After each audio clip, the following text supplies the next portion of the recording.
Hai teman-teman, kembali lagi dengan saya Nataliana Purba, peserta Latsar CPNS 2021.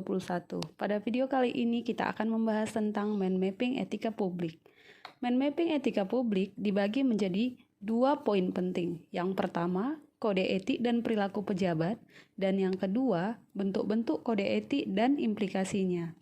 Baiklah, kita akan membahas pada poin pertama, kode etik dan perilaku pejabat. Nah, di sini kode etik dan perilaku pejabat dibagi menjadi beberapa bagian pokok bahasan, yaitu yang pertama, 12 kode etik ASN, yang kedua, 14 nilai-nilai dasar etika publik, yang ketiga, definisi etika publik.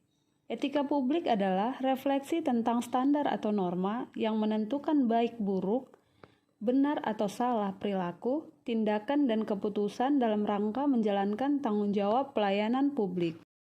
Kode etik adalah aturan-aturan yang mengatur tingkah laku dalam suatu kelompok khusus. Sudut pandangnya hanya ditujukan pada hal-hal prinsip dalam bentuk ketentuan-ketentuan tertulis.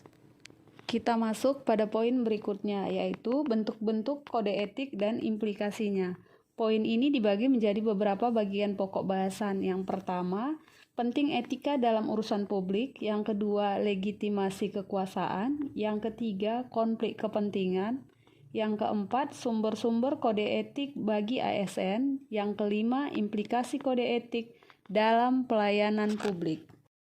Legitimasi kekuasaan dibagi menjadi 3, yaitu legitimasi religius bersumber pada religi keyakinan agama, legitimasi sosial, keabsahan kekuasaan harusnya untuk kepentingan bersama atau negara, dan yang ketiga legitimasi etis, yaitu kekuasaan yang diletakkan di atas prinsip-prinsip moral. Legitimasi etis merupakan legitimasi kekuasaan yang paling kuat. Berikutnya, konflik kepentingan akan mengakibatkan penyalahgunaan kekuasaan, pengerahan sumber daya publik yang kurang optimal, dan peningkatan kesejahteraan rakyat terabaikan. Adapun bentuk perilaku konflik kepentingan yaitu aji mumpung, loyalitas ganda, menerima atau memberi suap, pemanfaatan informasi rahasia, penyalahgunaan pengaruh publik, dan pemanfaatan fasilitas organisasi atau lembaga untuk kepentingan pribadi.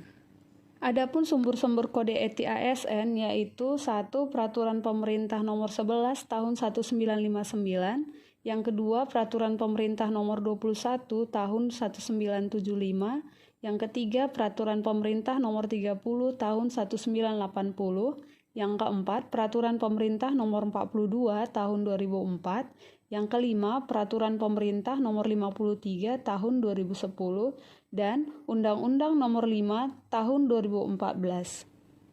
Yang keempat, dimensi etika publik, yaitu kualitas pelayanan publik, tindakan integritas publik, dan modalitas. Yang terakhir, perilaku pejabat publik, yaitu adanya perubahan mindset dari pengusaha menjadi pelayan, wewenang menjadi peran, dan menyadari bahwa jabatan publik adalah amanah yang harus dipertanggungjawabkan. Dan yang terakhir tentang implikasi kode etik. ASN perlu diperingatkan terhadap penyimpangan-penyimpangan ketidaktahuan norma dalam melaksanakan tugas-tugas pelayanan publik melalui sosialisasi sumber-sumber kode etik, pelatihan kepegawaian, aspek profesionalisme, aspek kognitif, dan diskusi konsul nyata yang terjadi di lingkungan kerja. Demikian pemaparan dari saya. Terima kasih.